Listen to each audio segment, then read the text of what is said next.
علم الگ چیز ہے، کردار اور کیریکٹر الگ چیز. ایک ڈاکٹر بہت بڑا ڈاکٹر ہو کے کردار کے لحاظ سے غلط ہو سکتا ہے، اور ایک رکشے اور ٹماٹر والا جاہل ہو کر کردار کے لحاظ سے ایک نمبر ہو سکتا ہے. یہ ہو سکتا ہے اور نظر آ رہا ہے، یہ ہوتا ہے. وہ غریب دن میں 10 روپے 20 روپے کماتا ہے مگر اس میں بھی کسی کو دھوکہ نہیں دیتا، اور ایک غریب دن میں لاکھ روپے کما رہا ہے، 50,000 اس میں حلال کے ہیں اور 50,000 دھوکہ دہی کے ہیں. کیا یہ ڈاکٹر آج کل یہ کام کر نہیں رہے؟ جب ڈاکٹر آپ کو دوا لکھ کے دیتا ہے، چند ڈاکٹروں کے علاوہ، چند فیصد کے علاوہ، سب ایک جیسے نہیں ہوتے، اکثریت ڈاکٹروں کی جو پڑھی لکھی ہے، جب وہ دوا لکھ کے دیتے ہیں تو کیا وہ دیانتداری کے مطابق ہوتی ہے؟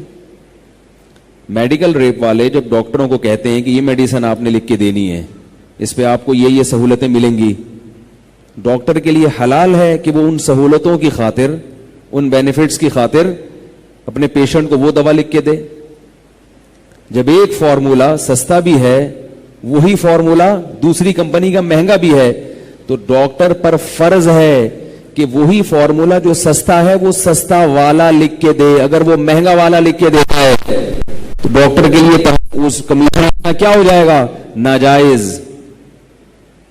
کیونکہ مریض جو آپ کے پاس آیا ہے وہ آپ کو سوئٹزرلینڈ بھجوانے کے لیے نہیں آیا کہ آپ وہ دوائیں لکھ کے دیں کہ کمپنی آپ کو باہر کے ویزے دیں. وہ اپنی بیماری سستے میں ٹھیک کرنے کے لیے آئے.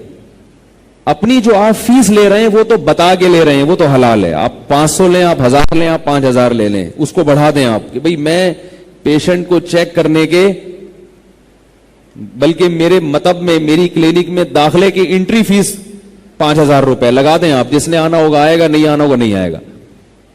اس کے بعد جو آپ اس کو تعویذ لکھ کے دے رہے ہیں، اور وہ تعویذ ایسا ہے کہ جو آپ کے قریب میں جو میڈیکل اسٹور ہے وہاں سے ملے گا اور کہیں اور سے نہیں ملے گا، کیونکہ میڈیکل والے سے بھی آپ نے کھانچا کھولا ہوا ہے. یہ ہوتی ہے گھٹیا سوچ، گھٹیا پن. حالانکہ ڈاکٹروں کو اللہ نے کتنا نوازا ہے، کوئی بھوک سے مر نہیں رہے، کوئی قحط میں نہیں ہے.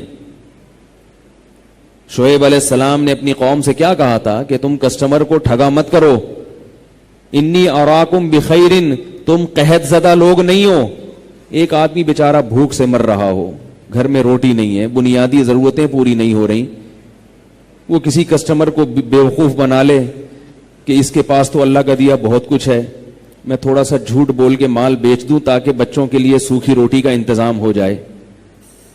غلط تو یہ بھی ہے، لیکن چلو بنیادی ضرورت پوری کر رہا ہے نا. فقہا نے لکھا ہے کہ اگر کوئی شخص بھوک سے دل برداشتہ ہو کے چوری کر لے تو ہاتھ نہیں کاٹا جائے گا اس کا. بھوک ایک ایسی چیز ہے جو مجبوری ہے. جرم ہے چوری کرنا، لیکن یہاں جرم کی نوعیت کم ہو گئی. الحمدللہ ہمارے ملک میں ڈاکٹروں کے پیٹ بھرے ہوئے ہیں، اللہ کا بڑا فضل ہے. ڈاکٹروں کی اچھی تنخواہیں ہوتی ہیں، کلینک سے الگ کما رہے ہوتے ہیں. ڈاکٹر ہو اور بے روزگار ہو نہیں سکتا. اس کے بعد پھر لوگوں کو ٹھگنے کی کیا ضرورت ہے بھائی؟ تھوڑا کم پہ گزارا کر لو. اور یہ سوچو کہ کتنا بڑا شعبہ ہے. امام شافعی رحمہ اللہ تعالی فرماتے ہیں کہ 2 ہی علم ہیں، ایک دین کا علم اور ایک میڈیکل سائنس کا علم، کیونکہ اس میں انسانیت کی بے پناہ خدمت ہو رہی ہے. ڈاکٹر اپنے پیشے کے ذریعے جنت کما سکتا تھا، مگر اس نے اس پیشے کو جہنم خریدنے کا ذریعہ بنا لیا. یہ نعمت کی ناقدری ہے.